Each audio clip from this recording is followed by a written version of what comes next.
Hello students, today we will discuss about remaining chemical reactions of class 10. आज हम class 10th की जो remaining chemical reaction है उनको पढ़ेंगे, साथ में कोरोजन एंड रेंसिडिटी को भी पढ़ेंगे। तो सबसे पहले जो हमारी रिएक्शन बाकी है वो है एक्जोथर्मिक रिएक्शन। एक्जोथर्मिक रिएक्शन देखिए होता क्या है, reaction in which heat is release along with formation of product.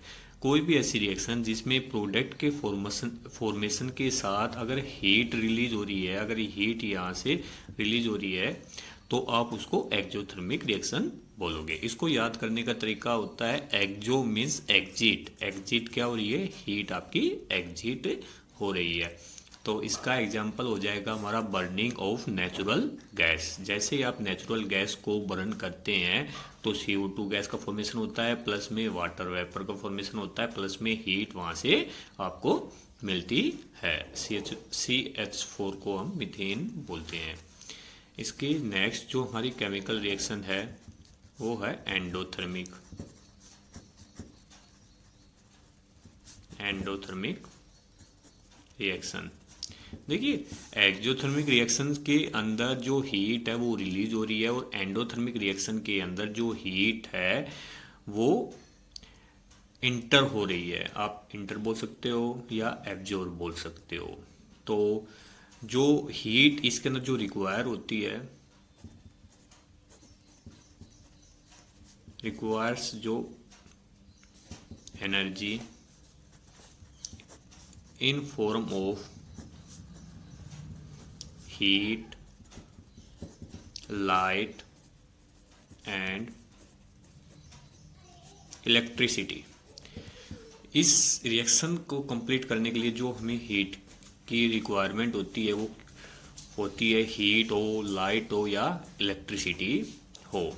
इसका जो भी एग्जांपल होंगे वो हमारे डिकम्पोजिशन रिएक्शन के हो जाएंगे। जैसे CaCO3, जैसे आप इसको हीट दोगे तो हमारे ब्रेकडाउन हो जाएगा CaO प्लस में CO2।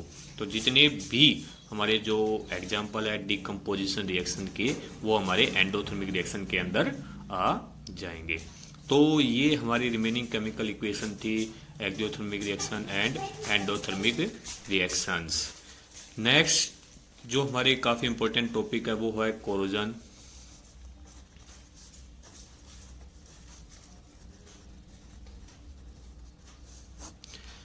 देखिए कोरोजन एक्चुअली में होता क्या है, जब कभी भी हमारा कोई मेटल इन्वायरमेंट के कांटेक्ट में आता है तो उसके ऊपर एक लेयर बननी स्टार्ट हो जाती है और जो लेयर बनती है उसी को हम कोरोजन बोलते हैं। जो लेयर का जो फॉर्मेशन हो रहा है वो इसलिए हो रहा है क्योंकि जो मेटल्स होते हैं काफ़ी रिएक्टिव होते हैं। वो इन्वायरमेंट के अंदर जो प्रेजेंट गैसेज जैसे oxygen, nitrogen, carbon dioxide gas वगैरह के जैसे ही वो कांटेक्ट में आते हैं तो उनके साथ वो रिएक्शन कर लेते हैं और रिएक्शन करने के कारण ही उनके ऊपर एक लेयर का फॉर्मेशन होता है जिसको हम कोरोजन बोलते हैं। तो इस कोरोजन के अंदर जो सरफेस ऑफ मेटल है, surface of metals are attacked by का मतलब है यहाँ पर रिएक्शन हो रही है atmospheric agents like O2, CO2, H2O, etc। और जैसे ये रिएक्शन होती है जिसके कारण जो मेटल होता है हमारा वो वीक हो जाता है, काफ़ी कमज़ोर हो जाता है। इसके अगर हम एग्जांपल चेक करें तो हमारा एग्जांपल हो जाएगा rusting of iron. Rusting of iron देखिए जो कोरोजन ऑफ आयरन है, जो आयरन का जो कोरोजन हो रहा है आयरन के ऊपर जिसको हम जंग लगना बोलते हैं उसको रस्टिंग बोला जाता है। कोरोजन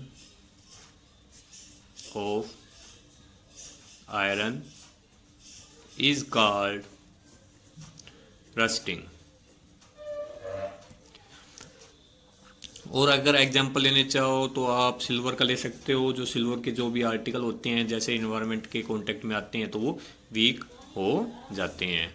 तो यहाँ पर अगर हम लोगे तो ये हो जाएगा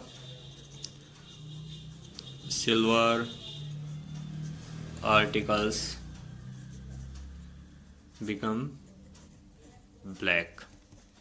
तो ये हमारा कोरोजन था। अगर इसके हम प्रिवेंशन चेक करें, अगर हम कोरोजन को प्रिवेंट करने के लिए हम जो जो मेथड अप्लाई करेंगे वो हो जाएंगे प्रिवेंशन के केस के अंदर। First one by painting.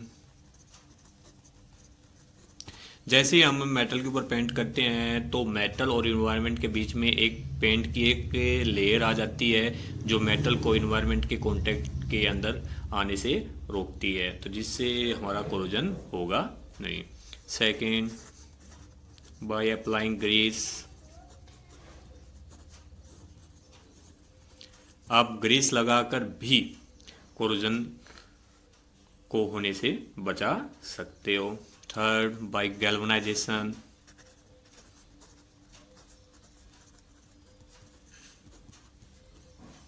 देखिए सबसे पहले गैल्वनाइजेशन को समझिए। गैल्वनाइजेशन एक्चुअली में होता क्या है।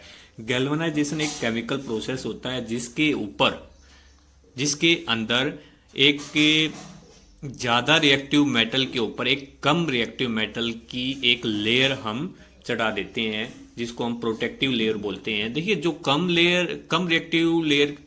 रिएक्टिव मेटल की जो हमने लेयर उसके ऊपर चढ़ाई है वो क्या होगा कि वो इन्वायरमेंट के अंदर जो प्रेजेंट गैसेज हैं उनके साथ रिएक्शन कम करेगी। अगर रिएक्शन कम करेगी तो कोरोजन का जो प्रोसेस है वो भी कम हो जाएगा। तो इसमें मोस्टली हम जिंक कोटेड करते हैं, जिंक की हम लेयर चढ़ाते हैं। आपने देखे होंगे हमारे जो साइकिल्स के जो हैंडल्स वगैरह होते हैं उनके ऊपर हमेशा एक प्रोटेक्टिव लेयर चढ़ाई जाती है। हमारे जो किचन के जो बर्तन वगैरह होते हैं उनके ऊपर भी गैल्वनाइजेशन का प्रोसेस यूज किया जाता है। फोर्थ आ जाएगा हमारा बाय एलॉय। देखिए एलॉय होता है जब कभी दो मेटल्स को मिक्स करके उनकी जो प्रॉपर्टीज़ हैं उनको हम इम्प्रूव कर देते हैं, तो जिसके कारण जो हमारा कोरोजन हो जाता है वो काफ़ी कम हो जाता है। तो ये हमारा कोरोजन का टॉपिक था। नेक्स्ट है हमारा रेंसिडिटी का।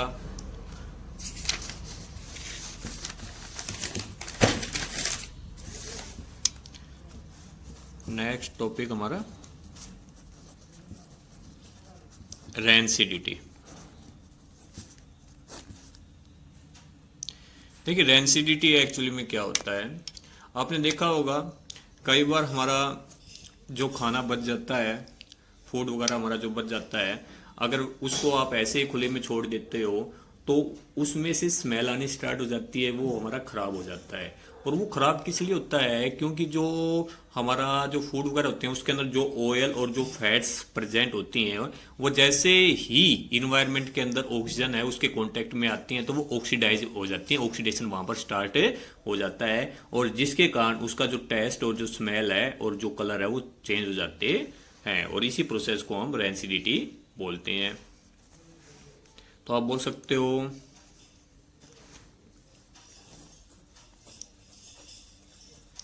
substance containing oils and fats are exposed to air, they get oxidized, due to which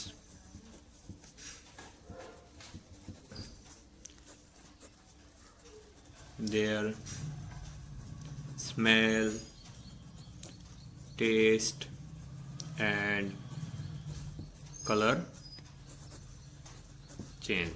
तो रेंसिडिटी वो प्रोसेस होता है जिसमें जो फूड वगैरह के अंदर जो ऑयल और जो फैट्स प्रेजेंट होते हैं जैसे ही वो एयर के कांटेक्ट में आते हैं वो ऑक्सीडाइज हो जाते हैं, जिसके कारण उनकी स्मेल, टेस्ट और कलर चेंज हो जाता है। इसको रेंसिडिटी इसको रेंसिडिटी हम बोलते हैं। तो रेंसिडिटी को बचाने के लिए हमें क्या करना चाहिए? Prevention of rancidity.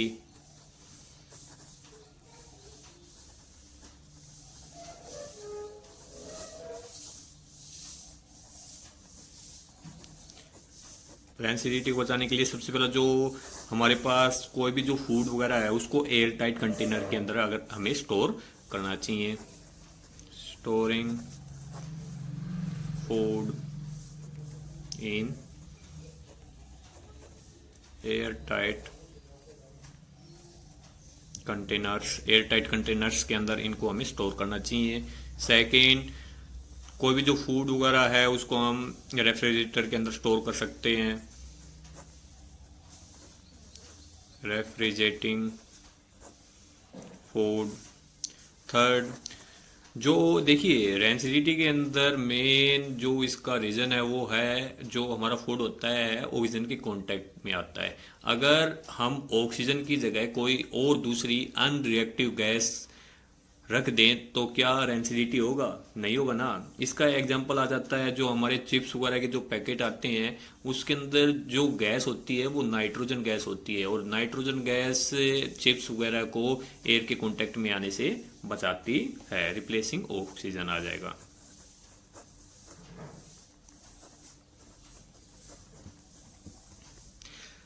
तो ये हमारा फर्स्ट चैप्टर था। आज ये पूरी तरह से कंप्लीट हो गया है। नेक्स्ट वीडियो के अंदर हम इसके एनसीईआरटी क्वेश्चंस को चेक करेंगे। Till then bye, thank you.